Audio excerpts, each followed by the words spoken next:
in Berlin. I meet Filipinos whom I discuss my plan to write novel. They promised to help me. I expected them to contribute, but they are busy gambling and playing around Spanish girl.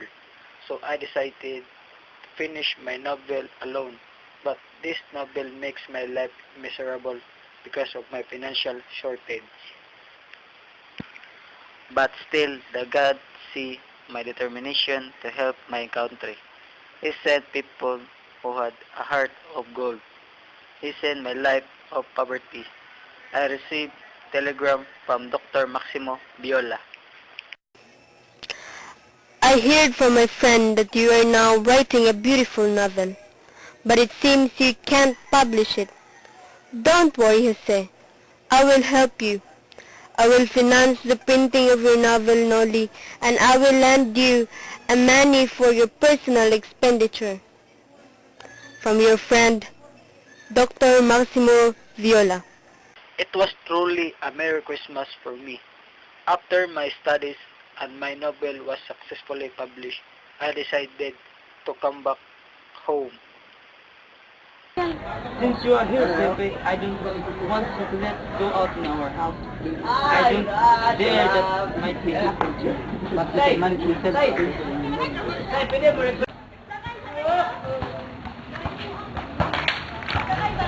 Good morning, Monsignor. I have a letter from Governor General Emilio Tirero requesting Jose Rizal to come to Malacanang Palace.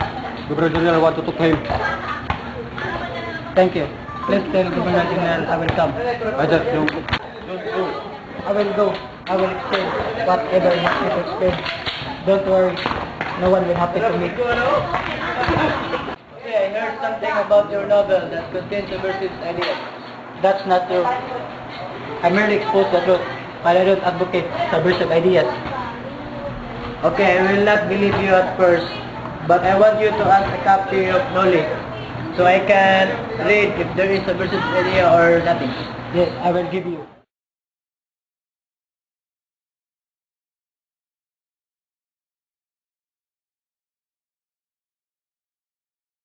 There's nothing wrong about this novel.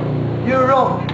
This novel was heretical, impious, and scandalous in religious order, anti-patriotic, subversive of public order, injurious to the governor of the Spain in the function of the Philippines Islands in the political order.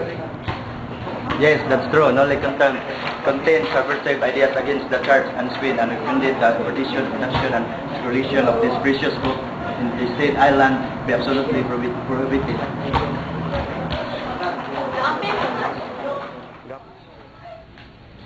Lieutenant Andrade, I will assign you as a bodyguard of Jose. I know how dangerous life of Jose.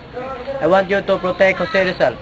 Having Lieutenant Jose Tabel de Andrade is a great thing, and we made a wonderful friendship.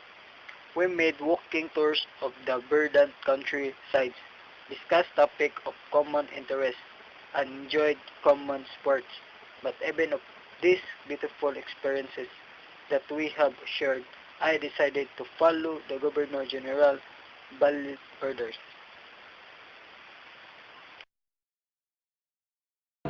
Rizal, I would be better if you went back abroad for your own good. Here in the Philippines, it's not safety for you. Many people attacking you. If you like to leave, I will give you a chance to escape.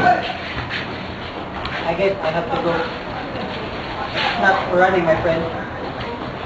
I am not afraid to anyone. I am not afraid to die. But I need to go abroad.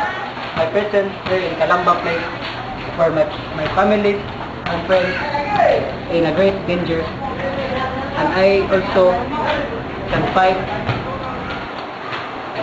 for those who are trying to serve our country.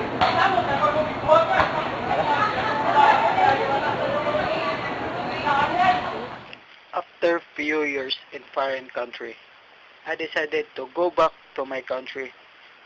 I was able to talk to Governor General Tispohol regarding for his Borneo colonization, but I didn't know what they was planning until I was trapped. They arrested me. They do everything until I was put in the trial until Captain Rafael Dominguez read my sentence.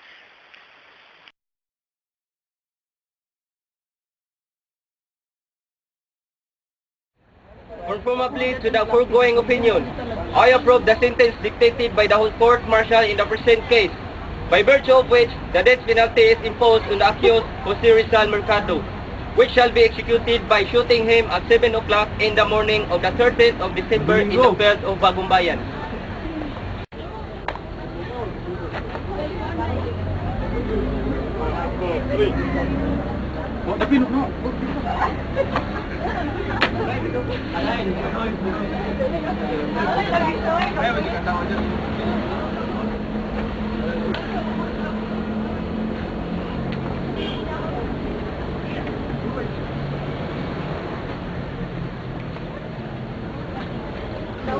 I have only one day to live in this world.